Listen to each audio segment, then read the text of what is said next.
So welcome back to episode 3 Episode of 3. Barrier Breakers. Yeah, we're living. we are living Tales of Triumph. Man, I don't say it's trauma. I would say it's friction. Yeah, opposition, obstacles. Even the nicest neighborhoods have speed bumps. They do. So, for a reason. So maybe it's life telling us to slow down. I know. But hey, it's another set 2.0. It's getting better. 2.2. 2.2. The sound is getting better. Yeah, we're upgrading. We got to upgrade in audio, upgrade in lighting, upgrade in this. I like it. I think it's cool. Yeah. Cute little sign there. Yep. With our name on it. With our name on it. So, kind of. Kind of. So episode 3 is all about Gentry. All about me. Yes. I don't know. Oh, I get to be relaxed this time. Yeah, you're not in the hot seat. It's me. Yeah. So I guess tell us why, who, what, why. Who, what, why. Oh, so I was thinking about this a lot actually, and kind of trying to, decipher where to go, how to go, what to navigate, what's relevant and what's distant, right? Mm-hmm. Sometimes distance is a good thing. What does the saying go? It says, before you talk about somebody, you should walk a mile in their shoes. That Absolutely. way, when you talk about them, you're a mile away and you have their shoes. Mm-hmm. So, but I was thinking about this, and I guess I grew up in a name for my upbringing would be adversity. Yeah. Everywhere I turned, I wasn't born prematurely, but I was born with my umbilical cord wrapped around my neck 5 times. And the only thing preventing me from breathing, Mm-hmm. the only thing keeping me from breathing, preventing from dying was my face. My hand was on my face. And, your left hand? Yeah. I don't know, left hand, right hand. I don't remember. Yeah, of course you would. But so I was born, I was born lavender. That was the color of me. And I loved sports when I was growing up. Mm-hmm. And until, it's so funny. It's things you love. I love sports. And when I got into my, pubescent years, something was different. Something was off. And I was at a Christian school, and we did this walkathon or 5K or whatever it was. And it was around our school, there's this huge, ditch that we just played in. We played kickball in it. It was massive. Yeah. And then there was driveways all around it. And so we would drive around it, not drive around it. We would walk around it. And I remember kids would just take off running. And so I'd take off running and be and then all of a sudden, I'd black out and fall in the ditch and figure out what was going on. So did it feel like it was just harder breathing or just chest? Yeah. So what happened is through that, and we had all the tests, and gosh, this was years ago. The late 90s, 2000s, early 2000s. Mm-hmm. And I went and got a heart monitor. And this heart monitor was a briefcase that I had to take away. I'm 13 or 14 years old. I had to take this briefcase with me everywhere I go. And this is how, oh my gosh, this is how much technology has evolved. So I had to take this briefcase everywhere I go. And every time I'd start, my heart, I had rhythmic tachycardia where my heart would get out of rhythm. And so I'd take the briefcase and I'd open it up, and I'd have to put this thing with nodes on it, and I have to push it in, I have to plug it into the wall, and I have to find a phone, unplug the phone, put the cord into the wall, into the jack, into the phone jack, wherever I was, hotels or just pass by somewhere, and be hey, can we have a phone that we can just unplug real quick? And they would monitor my heart, and then it would send it to Texas Children's, and they would look at it, and they would come back. And it turns out I had a genetic deformality called pectus carinatum. And when I hit puberty, all of my cartilage overgrew, and my ribs went into like poked into my lungs. Wow. And it basically was cannon chest. So my cartilage overgrew. And like when I thought I was, I mean, I knew I was different, but I thought I was normal until like you could literally put your hand on my back and one hand under here and lift me up off the ground. Wow. Like that's, and I weighed like nothing. That's not the kind of special I want to be.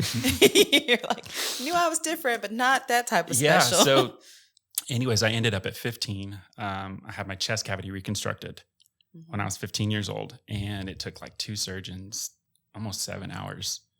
It was crazy. Like I was 15 years old, but I like had to sign my life away. Like it was like, this could happen. Yeah. And you're old enough to know that this could happen.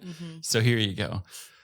So that was that was traumatizing. It took like 9 months to recover, like to swim. I couldn't use my hands. Yeah. Were you in school that time? Yeah, or? I was 15 years old. Like all my buddies were like working out. So you went back to school though? You weren't just recovering at home or in the hospital bed?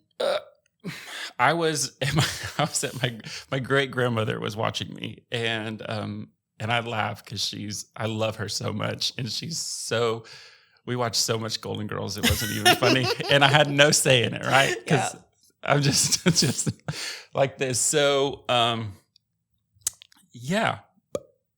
laugh because I liked SpaghettiOs when I was little, and she would make me SpaghettiOs, but she's a lot older than I am, so her taste buds are a lot different. Yeah. And she's burn her tongue with coffee too many times, and so like I'm sitting there not able to use my hands, and I just remember like scalding. I just remember scalding SpaghettiOs, like just like burning my mouth. Like that was a core memory that I had. Oh my gosh, of my grandmother. I love my grandmother. She's amazing. My great grandmother at that. But they helped me, and a lot of people helped me recover. And it was rough because it was like all my friends were playing sports and going off and doing this. And like my mom, she was like, I was like, I want to play football. She's like, all right. So she was like going to get me like this chest protector. And like, I have to like wear this chest protector. I was like, I'm not going to be no bionic boy in a bubble out there running, chasing the football like, through like the little Iron hole. Man. Like, just throw it, I'll catch it. Like, so I guess I couldn't do sports, so I picked up music, and which I guess I'm not going to cry yet. We're 7 minutes into this. 7 minutes, 7:55. Hey, I was timing this. I was like, Gentry's going to cry in 5 minutes into the episode. She wins money. There's a pool. No, so my dad, he was a concert pianist, and like he was like a child prodigy. Started playing when he was like 2. Was like director of a choir when like he was his early teenager, and played in big places. Played the Grand Ole Opry when he was like 17 or 18 years old, and he played the piano. I picked up a guitar. My uncle bought me a guitar for my 14th birthday, and then I got an electric guitar for Christmas that year. After begging for it and everyone telling me that I'd never play it. Yeah.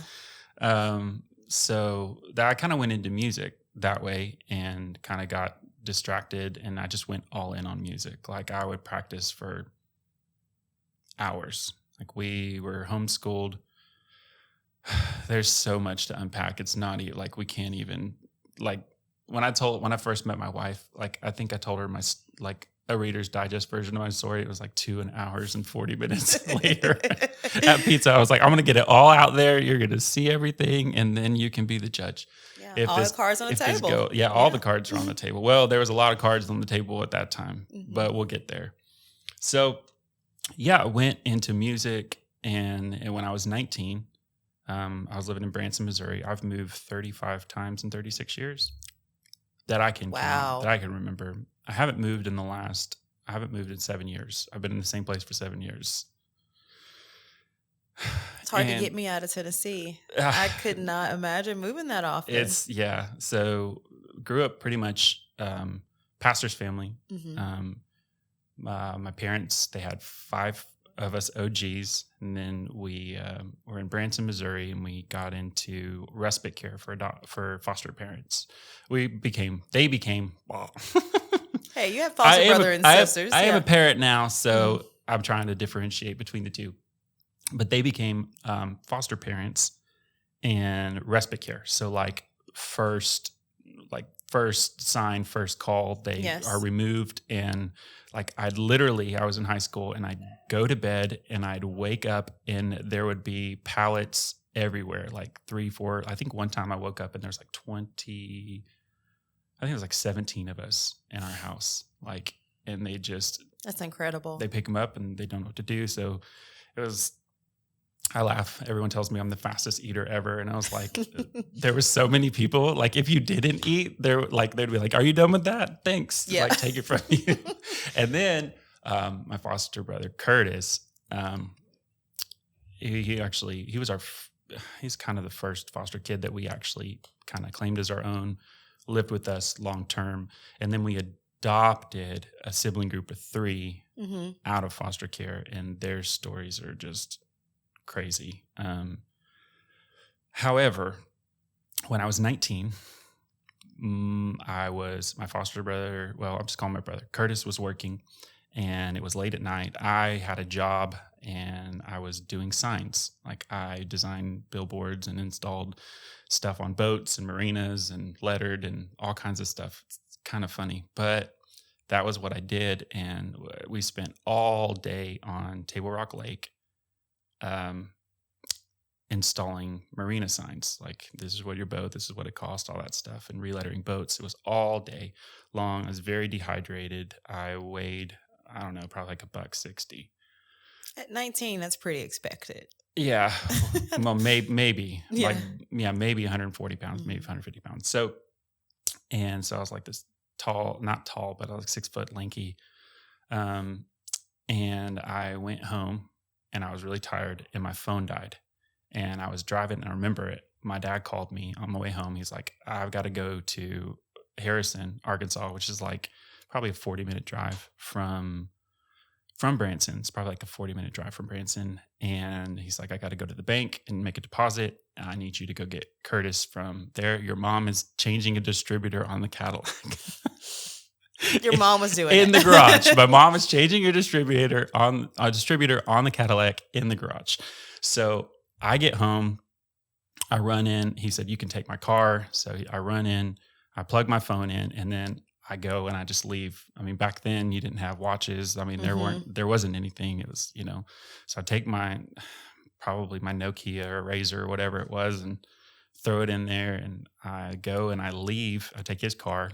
So I have no way to charge anything, nothing. It's kind of like being in somebody else's house. Like being in a different car is like being in somebody else's house. You're like, I don't know what I can touch, what I can't touch. That's nothing. How I feel with my team. I'm like, what do you mean nobody has an Android charger? What's going on here? It sucks. Nothing is where it's supposed to be. So I remember getting home. So I just hop in the car, and I drive and I pick him up and I'm like, hey, I got to go to the bank. So we go to the bank off of historic 76.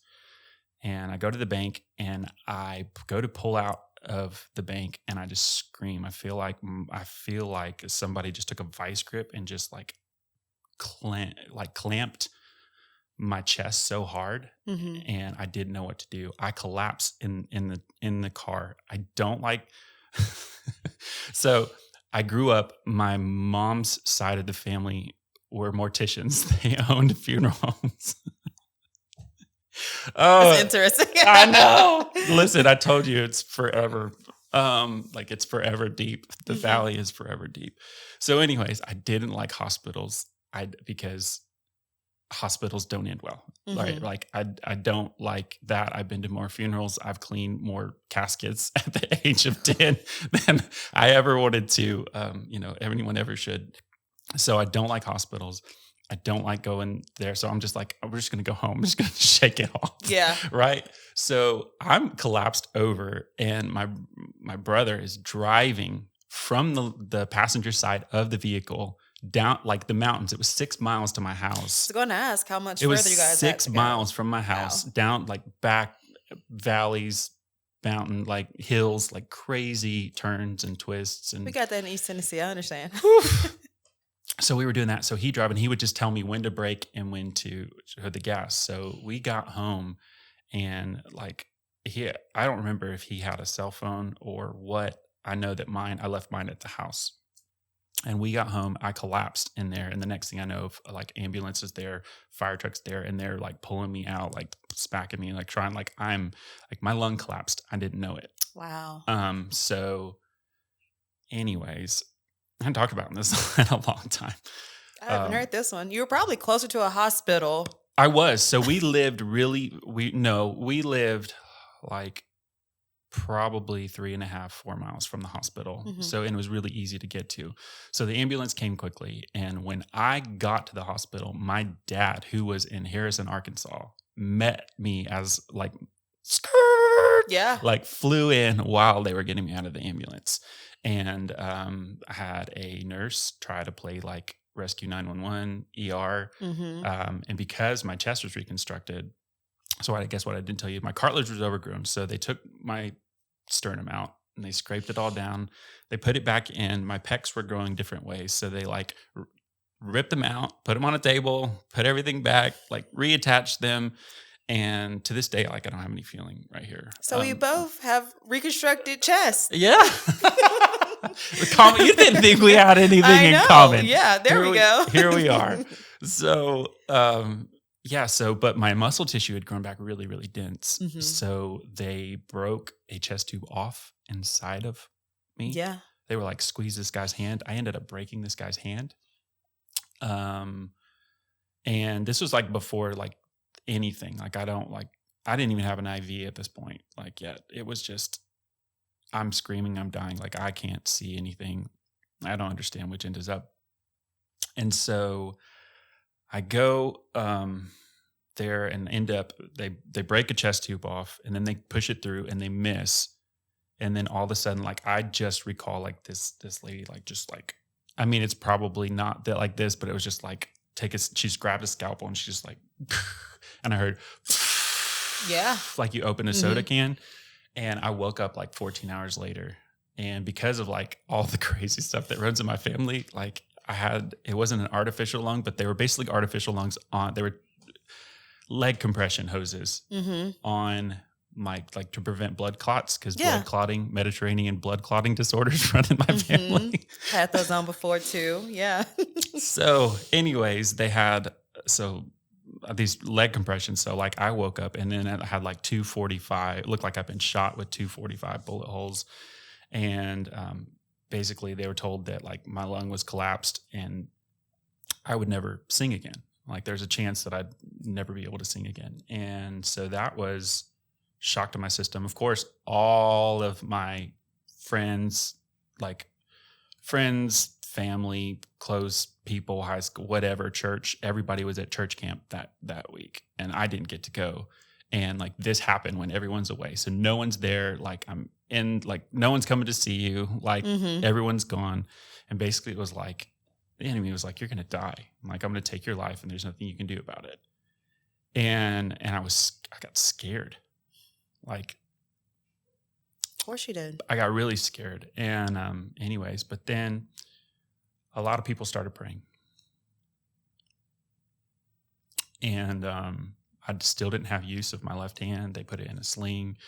And I went back, I think 2 weeks later. And I had to get x-rays and go through everything. And the nurse was like, so when did she's like, it was your right lung. And I said, no, it's my left lung. Mm-hmm. She's like, no, honey, it was your right lung. And I was like, it's my left lung. Like, yeah, here's the scars. Here's the scar. Here's the tubes. Yeah. Like, here's like, you can see the bandages. And she's like, sweetheart, your left lung looks better now than it did the day you were born. Wow. And,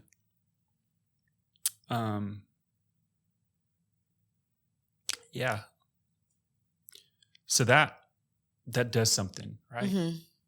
And so I went from to being told that there's a chance that I could never sing again to releasing a couple albums and being nominated for a couple awards and doing stuff. And like, that was my life. My life was singing. In church I grew up singing in church. I still play in church. I haven't sung in church in a while, but I'll probably, if You're committed. You drive an hour and 40 minutes to church. If I get the call, I'll warm up my vocalizer. Yeah. You know what I'm saying? So, but adversity, right? And then, where's the tissues on this part? I think I know where we're going. So, I guess at a very young age, like when I was 17 years old, I met a figure in my life. I'm just going to be ambiguous for a lot of reasons. But I met a figure in my life, and basically that, hey, I guess, said one thing, acted another way, right? I was funny, but they told me I was annoying. I was smart or wise, and they told me I was arrogant. And I was confident, and they told me I was cocky. And they told me that I was arrogant and unteachable. And that at such a young age, that fostered the belief inside me that I was unable to learn anything. And I remember, because I was a worship pastor at a church and had like 9 singers and a team that I was in charge of. And like, I'd remember like wanting to do a song, and I'd like look at a chord and I didn't know the chord. And I got really sad because I didn't believe that I could learn it. And I know it sounds minuscule and it sounds dumb, but that was my reality. Like, I felt unworthy of like learning. And things escalated. I got married the first time when I was 21. Went through a divorce when I was 25, 26. Spent almost a decade pouring my life into this family that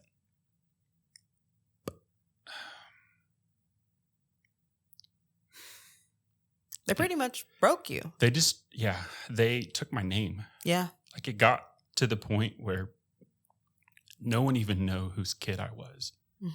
And I'd go places and they'd be like, "You're this person's kid." And I was like, "No, like, Randy's my dad. Like, this is my dad." And they're like, "No, it's not." Like, and I'm like, "Yes, it is." And they took that away from me. Burned a lot of bridges with my family. Trying to get this other family to love and accept you. And yeah. And I guess I love like I do now because I was loved so conditionally then.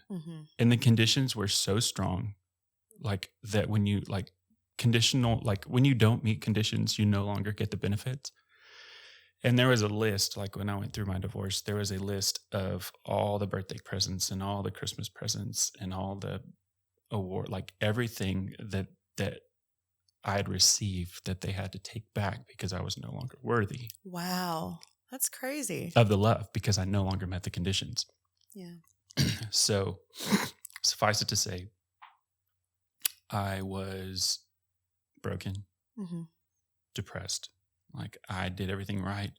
Never did drugs, no alcohol, saved myself for marriage. I was like introduced to Jesus when I was 6 and like was captivated. Nothing else mattered. Yeah. Like, nothing else mattered ever since then. And so like I did everything right. And I lived 10 years of my life believing I was sterile. Because I had lost 3 kids in a previous marriage. And then I got remarried. I met the most gorgeous. I married the most gorgeous woman I've ever seen. Stunning. I've ever seen. Like, I don't care. Like, she is, without a doubt, the best thing that's ever happened to me.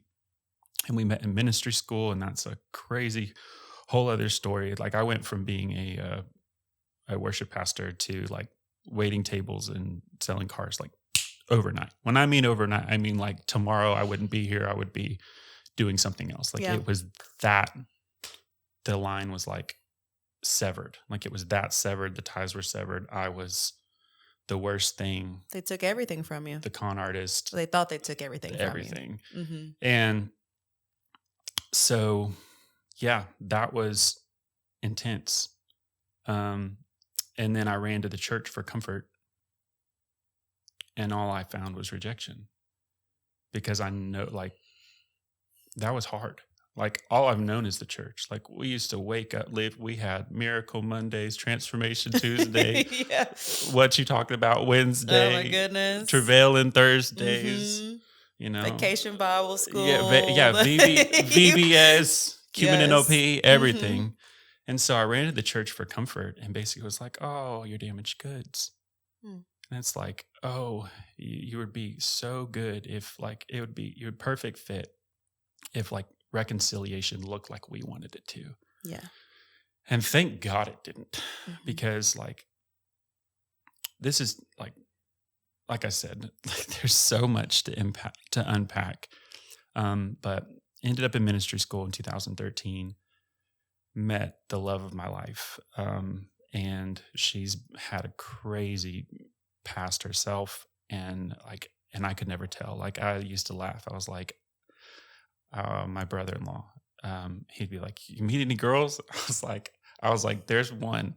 I said, I don't think I have a snowball's chance in hell. Yeah. But if there is one, and I remember like I had to get in my prayer journal and I like write in my prayer journal, like turn the page and it'll be like, write about her in the thing too. So ended up under crazy circumstances that she felt the same way. She was doing the same thing. Like we had the same memories because we were in ministry school. Like we couldn't date our first year. Like we couldn't be, we had to like leave room for the Holy Spirit and all that stuff.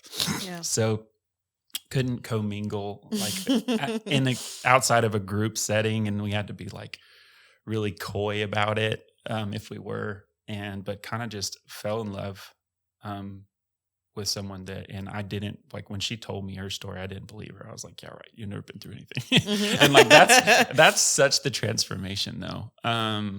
That's such the transformation that it was. But we got married in 2014 and we just celebrated 9 years. We have a 6-year-old and a 4-year-old. Gorgeous boys. Gorgeous boys. Mm-hmm. And so the Lord restored a lot of things. I was in construction and I ended up in a car accident. We ended up moving to Georgia in 2016. And I got into the mortgage industry and everything, I was growing my business 60% year over year, word of mouth, everything was great. And then in August 2021, we lost twin girls. Mm-hmm. And that sucked because the ER actually sent the remains like home in a bag, like in her clothes, and we didn't know until she went to do her laundry, and we had to fish it out of the washer, and we were outraged. I was so mad, and we like called the hospital on it, and they were all like, drafted this letter. It was like, it's not what you think it is, and then someone went and cremated. So their definition and the truth is kind of two different things. Yeah. But there was a layer of that. And then in October of 2021, one of my really good friends and referral partners was about 30% of my business and insurance partners. And she was amazing. She died in October. At 48, she was a 3-time cancer survivor. Left young. A 13-year-old and a 19-year-old behind. Oh. And I went to her funeral and you know how you meet somebody and you think they're awesome, and then when they're gone, you find out just how awesome they really are? Yes. That was her. That was her. She was going through cancer, but while she was going through cancer, she was using the insurance money to set up a home and a fund for single mothers and for orphans. And so that was in October. And then on Christmas Eve 2021, I went home for Christmas. And because of past things, I hadn't been able to go home for like almost a decade. And I get home, I get to Alabama, where 2/3 of my family live. And I wake up on Christmas morning when my dad, he got COVID, and we were told that he had home health and to stay away. The kids need to stay away because we didn't want to do any of that. So, we can basically bring him food and then have to one person designate to bring him food and then leave. And so we thought home health, that's health at home, right? I woke up Christmas Eve and he wasn't answering the phone. He didn't answer his phone. And we got really worried. And my younger sister left and went over there. And she called. She's like, "It's locked. I can't get in." And he's not responding. He's not answering. And I remember being at my oldest sister's house, and I was in the bathroom, and I felt like the Holy Spirit said, "Go, but it's not going to be good." Mm-hmm. And I was like, "I got to go." I went, put on a brave face, gave my wife a hug and a kiss, and I said, "Pray, it's not going to be good." And he lived in government housing. And I went over there, and the windows are so tall. Like, they're just so tall. And so my sister couldn't get up there, and I climbed up and opened the window, and I fell through, and I fell on my shoulder, and it hurt. It ended up in his room, and he's gone. And he had pushed up. You could tell he was pushed up against the wall. He's trying to gasp for air. And I was gonna and then I pulled him, and he was so cold and lifeless, and I thought I broke him. Mm-hmm.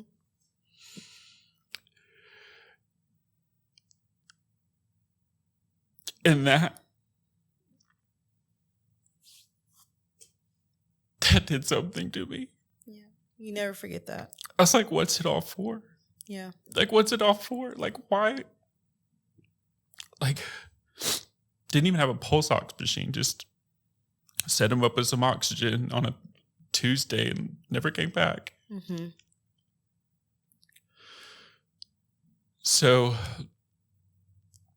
I'm in professional sales for the last 19 years. But I didn't want to talk to anybody anymore. And for 1.5 years, I sowed seeds of silence. It wasn't intentional. Mm-hmm. But 1.5 years later, my only harvest was invisibility.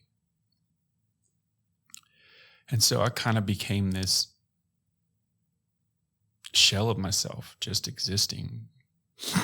And it wasn't till, I think, June of this year, where I just got tired of being, I got tired of being tired. I got tired of not wanting to get up. I got tired of not wanting to spend time with my kids. I got tired of just existing. And I was listening to someone on YouTube and talking about the basically levels of value and different things like that. And I was in communications, and I became a silent salesperson, and my only harvest was invisibility, and invisibility doesn't pay any bills, right? Yeah. So I was like, it clicked. I was all like, if being quiet for 18 months is what got me to this place, opening my mouth and sharing my story is what's going to get me out of it. It's time to be loud about it. And I did. It was like an overnight thing. And that's when, like, right around the time I met you. And I was like, I have something to offer. And the one thing I will say, this was a thought that I had that I gathered, be leery.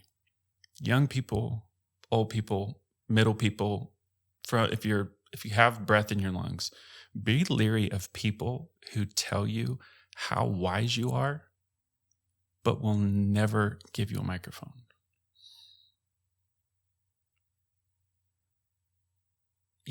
Oh my gosh, wise beyond your years. So wise beyond your years. I can't believe it. There's so much. How are you so wise? How are you so smart? How do you know so much? And then take everything that you say, use it as their own. Yes. And stuff you in a closet, or behind the curtain or in a box, to where they reap the benefit of what your greatness. What you sowed. Yeah. And, I think there's a saying that says adversity introduces a person to themselves. Mm-hmm. And my life has been an introduction, so far, of who I am and what I can be. And how hard it is for me to just say, I do have greatness inside of me. I can conquer this. I know about things. And I don't have to apologize for being myself. Never, And so that's one of the reasons, you saw something in me, but I'm saying, I know I've been doing so well. But you recognized something in me that I thought was gone. I saw a lot of myself within you. I understand what it feels like to feel. We talked about this earlier, where it's just the Lord's people, the good people, the sheep.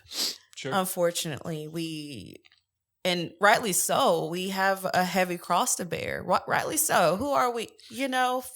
So we come out under attack a lot, and I could still see just goodness and light and softness within you. But I recognize that comes from facing adversity and choosing to go towards the light. Because you could have succumbed to, I'm not worthy, I'm dumb, I'm unwise, I'm unteachable, I'm unlovable, I am worthy of only conditional love. Yeah. And instead, when you spoke, I was just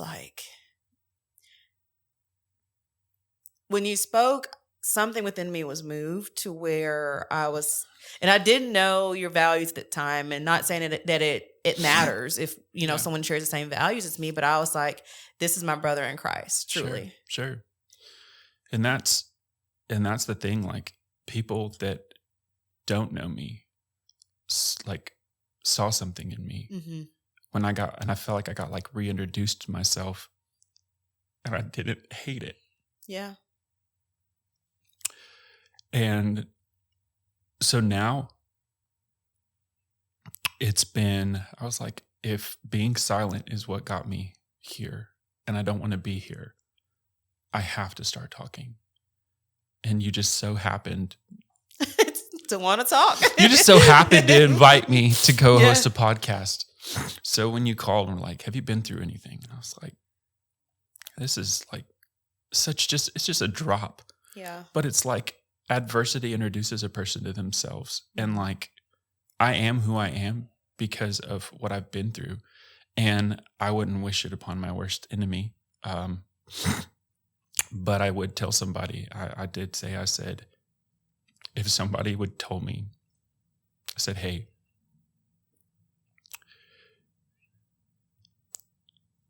you can have everything you have now, but you're going to have to go back Yeah.